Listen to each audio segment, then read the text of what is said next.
I've paid over £500,000 to high street estate agents, and no one wanted cheap online agents to work more than I did, but they don't work. So in this video, I'll show you the 5 reasons I would never use Yopa, including the hidden cost of that low fee, why some sellers end up paying thousands of pounds just to get away from them, and exactly how I think they are massaging their online reviews to try and hide a lot of disgruntled sellers.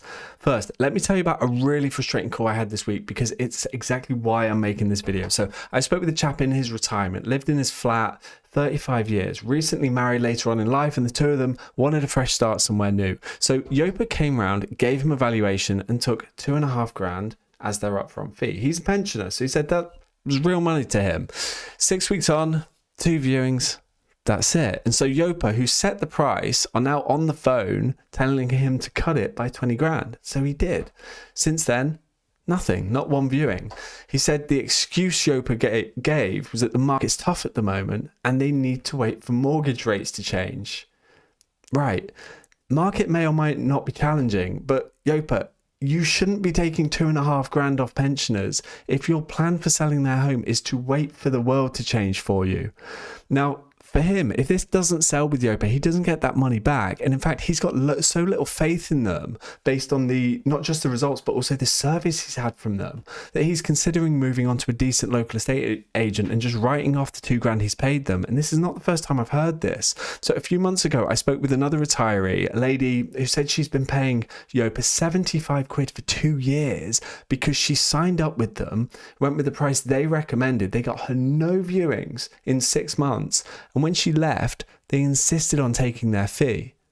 I'm tired of hearing this stuff, and that's why I'm making this video. So I wanted to show you 5 really clear, distinct reasons I would never touch Yopa as a home seller, and why I don't think you should either. And before you think I'm biased, look, I have an online property advice platform. Yopa would pay me to say they're great and to send them customers. They pay around 100 quid per referral. And while a lot of websites will take that money, I would rather let them keep it and just tell you the truth instead. So here's why I would never use or recommend Yopa. Reason number 1, that lovely chap we talked about, where did that first go wrong? It wasn't the marketing, it wasn't even the price. It was the moment the money changed hands, because the cheap headline deals, the ones Yopa advertise hardest, get them paid up front. Meaning they have no reason to sell your house afterwards. They already got your money. They've been paid. Their incentives are now completely misaligned with yours. So it's no surprise that things go so wrong.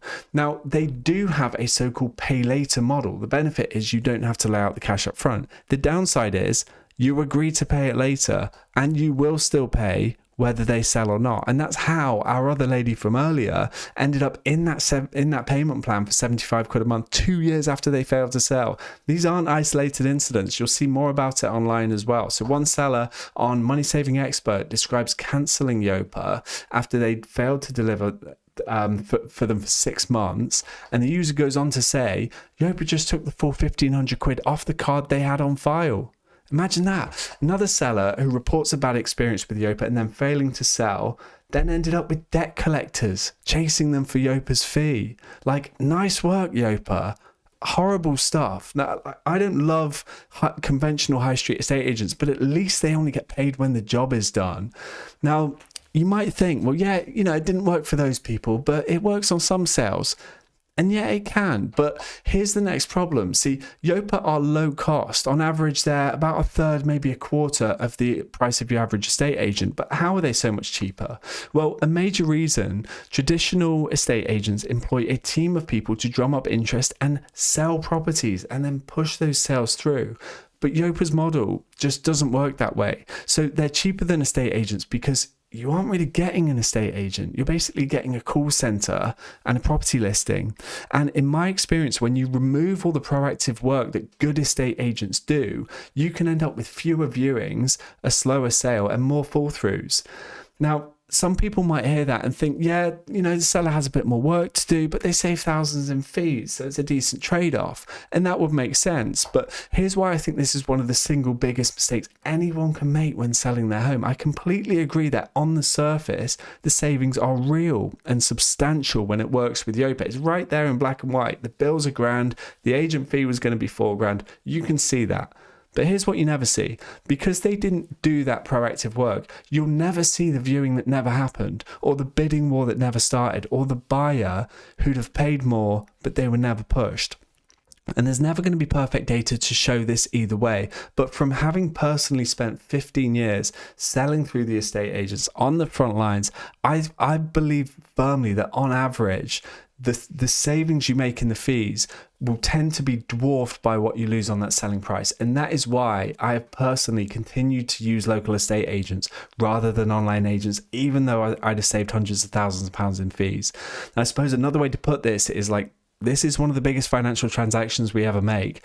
Don't you want it in the hands of the people who are going to do the best job? That's how I think about it. So what else have we got against online estate agents? Well, remember how our story started. Both examples I gave, the Yopa rep gave a nice high valuation. Here's my problem with this, and it's not just the one you're probably thinking of. So after 500 plus sales during my career, one of the things I think is arguably most important part of a successful property sale is getting an accurate valuation from the start. Because if you overprice your property, it does not make you more money, it just costs you time. On the flip side, if you underprice it, obviously that will cost you money. So valuations are really important, and here's a couple of stats to back that up. So May 2026, Rightmove said that properties priced right the first time round find a buyer in 36 days, whereas properties that need one or more price reductions take over 3 times longer at 127 days. An older Rightmove study found sellers who overprice are half as likely to sell at all. These are crazy stats, so valuations are really important. And here's the problem as it relates to Yopa. So Yopa's market share is spread thin across the whole country, meaning they have a tiny market share in any given area. So they don't have the context to give you a good, accurate valuation. They're not like an agent who just focuses on one area, and maybe they've just sold one over the road and they sold one 2 streets over last month and so on. And because they don't have this because Yopa don't have this context, they just can't be as good at valuations. They don't have the information and the context. But the second thing here, remember what we said earlier as well, they charge up front.